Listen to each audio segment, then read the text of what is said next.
Well, the FA Cup and the dream to go to Wembley is over for another year. We got so close and yet didn't really manage to get the win that we desired. But there are some positives to take away from this game, which I believe will bode well for our final 7 Premier League games of the season. And I'll get to those positives later. In the meantime, if you're new to this channel, or if the first time you're watching the West Ham Voice, or if you've watched the channel before but yet to become a subscriber, there's a QR code that's appeared in that top corner there. Please click on that, become a subscriber, free of charge, doesn't cost anything to subscribe. If you enjoy the content of this video, there's a like button at the bottom of this video. Please click that. And also please click the hype button, which allows you to promote this channel on my behalf. And if you do enjoy this, the West Ham Weekly, the live show, is back again this evening on Monday night. It'll be on around about 8:30-ish, that kind of time. Right. So the one good thing about doing a reflection video the day after a game that I saw live at the stadium is that I guess I can have time to reassess what I saw and also take into account fan content or fan comments, should I say, about the video that I did. It kind of helps me to pick things up that maybe I missed during the game. And it also gives me an opportunity to evaluate whether my post-match video, the one I do straight after the game, is a fair reflection or an accurate assessment of the game or not. And I've got to admit that there was an overwhelming reaction to the video that I did, suggesting that I got it wrong about the performance of Adama Traore. So this morning, I watched as much of the game back as I could to get a better understanding of what it was I missed and what it was that you all saw. And I've got to hold my hand up. Fair enough. You all got it right and I got it wrong regarding the game that Traore had. Nuno started with Traore on the right, his favourite position, and Bowen on the left, his unfavoured position. And I guess I was focusing way too much on that and how ineffective Bowen looked on that left side in the first half. And I kind of put that down to Nuno making the mistake of trying to accommodate Traore far too much with the impact having on Bowen. Having said that, despite both players not playing at their best in the first half, they did still combine to create some dangerous moments. But when Nuno changed their positions in the second half, I felt that both Traore and Bowen were far more effective. In fact, for many fans, Nuno kind of made several incorrect tactical decisions with his team selection. The first being the positions of Traore and Bowen that I've already mentioned. The second being the selection of Max Kilman in the starting lineup. Another one being picking Potts and Magassa as the partnership in midfield. Now, I'll come on to Kilman and the midfield in a moment, but let's refocus on Traore. When I sort of look back on the game and when I looked at the stats, I was wrong. Traore made a total of 6 key passes in the game. He provided the assist, which Axel Disasi scored our equaliser from. He also made 29 carries and contributed to the team defensive efforts with 2 tackles and 4 recoveries. Not bad for a player that I said didn't have a good game. So I do take it back. I do sometimes admit that I'm wrong, not always right.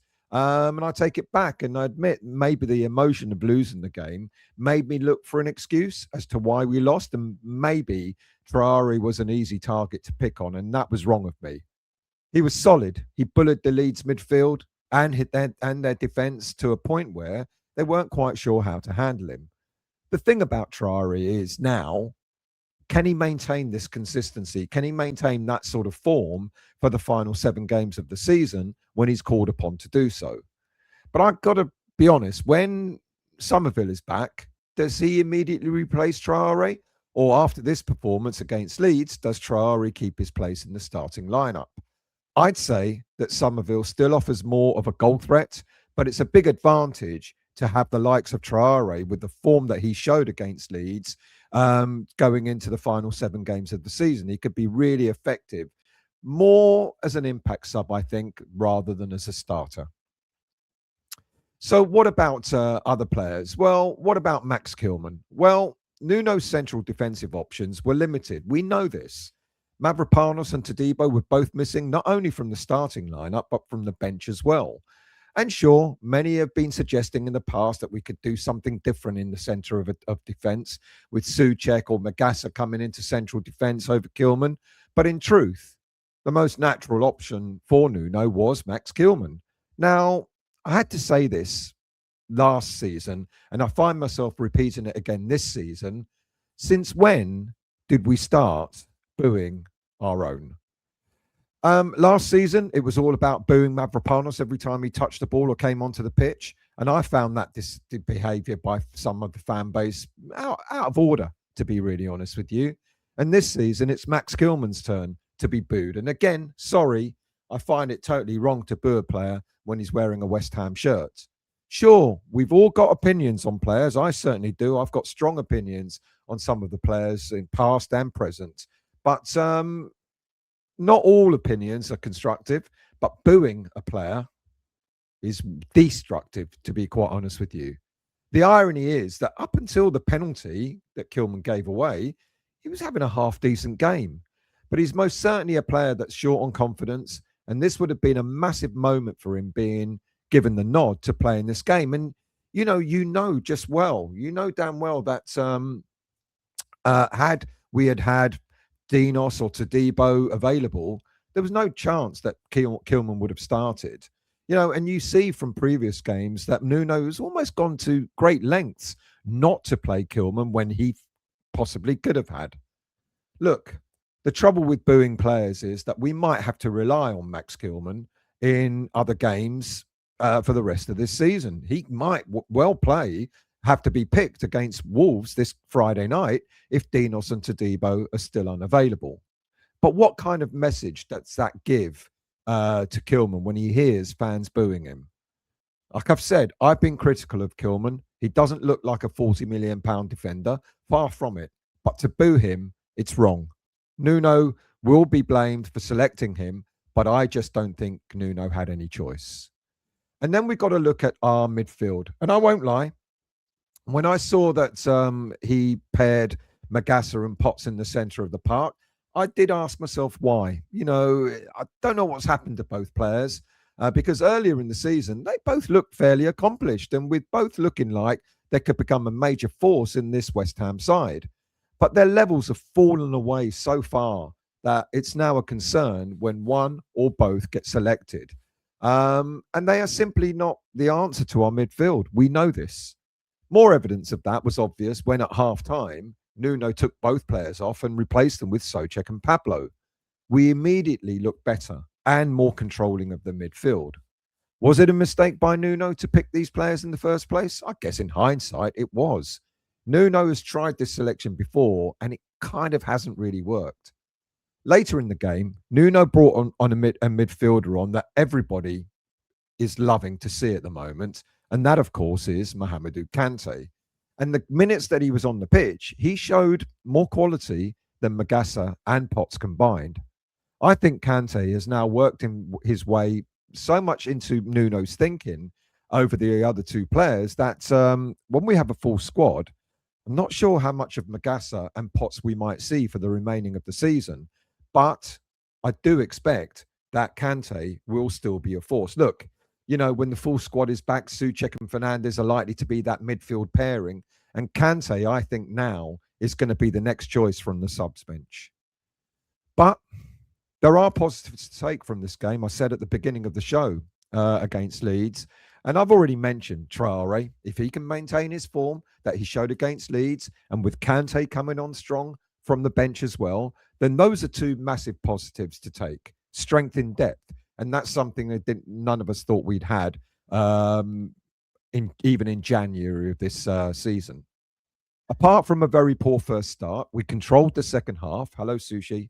We controlled the second half. And for the first 20 minutes or so, looked like the only team scoring in the second half. Then the penalty and a massive setback. But the other positive is we dusted ourselves down and we didn't give up.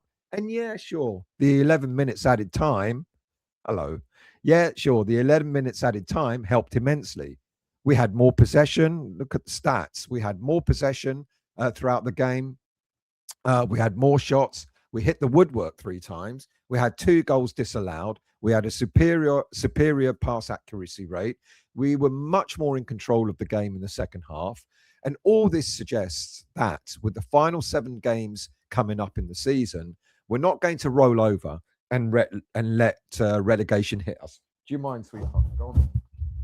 Catch you later. Sorry about that. We're not going to let relegation just roll us over. We're not going to let relegation just hit us like that. We played well against Leeds, even with several players missing. For Wolves, we should see the return of Hermansen, Somerville, Wilson. Where was he? Mavropanos, Wan-Bissaka, Todibo. We're likely to see the return of quite a lot of players this coming Friday against Leeds.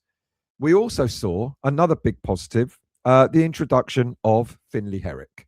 Now, in strange circumstances, Hermansen was rested. Areola is our goalkeeper now. He got injured in the second half of extra time, and Finley Heric was called upon.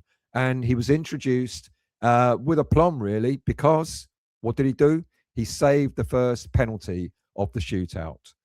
Then we gave Leeds the momentum, didn't we? Of all the players to have missed their penalty, uncharacteristically, Jared Bowen. But Herrick was greeted with such enthusiasm by the fans that we hope now it's going to bode well for the future. I've got confidence and a lot of hope that we can now go into the final stretch of the Premier League run with a lot more fight and with more player options than we thought we had. The FA Cup dream is over. It's now down to keeping that Premier League dream alive. And I think we will. I think we'll do it. I think we will get there. But we've got to beat Leeds. We've got to beat Wolves this coming Friday evening. And we've got to hope that Sunderland beat Tottenham at home.